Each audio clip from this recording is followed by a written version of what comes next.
பிள்ளையான் நாட்டை விட்டு தப்பியோடும் பிள்ளையானின் சகாக்கள் தப்பியோடுகின்ற பலர் கனடா, பிரித்தானியா, ஆஸ்திரேலியா என்று ஓடிக்கொண்டிருக்கின்றார்கள். யாரும் ஐரோப்பிய தேசத்தை நோக்கி நகரவில்லை.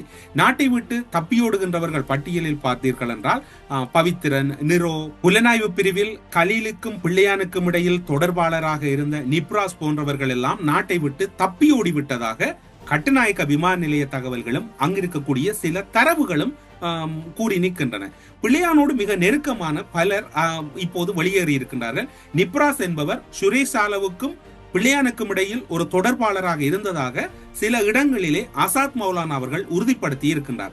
இந்த நிப்ராஸ் என்பவர் கலீல் அவர்களின் ஒன்றுவிட்ட தம்பி முறை உறவானவராக இருக்கின்றார். அது மட்டுமல்லாது இவர் ராணுவ புலனாய்வு பிரிவில் பணியாற்றி இருப்பதாகவும் கூறப்படுகிறது.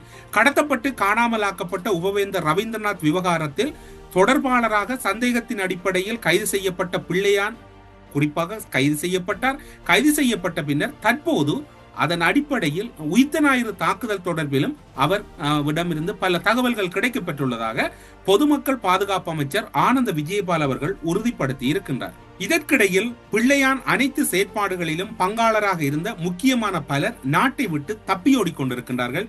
அது மட்டுமல்ல, இப்போது தமிழ் மக்கள் விடுதலை புலிகள் கட்சியில் இருக்கக்கூடிய படித்தவர்கள் என்று கூறி பிரதேசவாதத்தை மூலதனமாக பயன்படுத்தி அரசியலில் வளர்ந்தவர்கள் அல்லது அரசியலை தங்களுக்கு சாதகமாக பயன்படுத்திய சிலர் பிள்ளையானுக்கும் தொடர்பில்லை, டிஎம்பிபி தமிழ் மக்கள் விடுதலை புலிகளுக்கு கட்சிக்கும் தொடர்பில்லாமல் அதில் இருக்கக்கூடிய ஒரு சிலர் தனியாக கிழக்கு மாகாணத்தை பிரதிநிதித்துவப்படுத்தி ஒரு அரசியல் பிரவேசத்தை ஆரம்பிக்க இருப்பதாக புலனாய்வு துறையினருக்கு தகவல் கிடைத்திருக்கின்றது.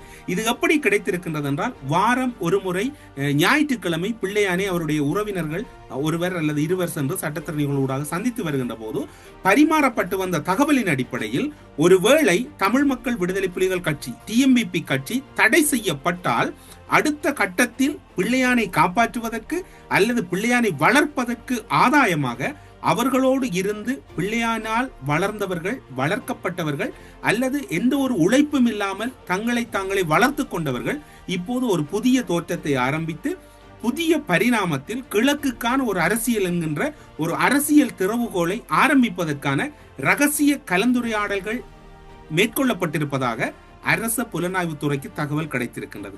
அப்படி என்றால் பிள்ளையானின் கட்சி ஒருவேளை தடை செய்யப்பட்டால் அதன் பின்னர் சிறையில் பிள்ளையான் இருக்கின்ற போது அவருடைய சகாக்களும் அவரோடு தொடர்பானவர்களுக்குமான ஒரு அரசியல் அரங்கம் அல்லது அரசியல் மேடை தேவை.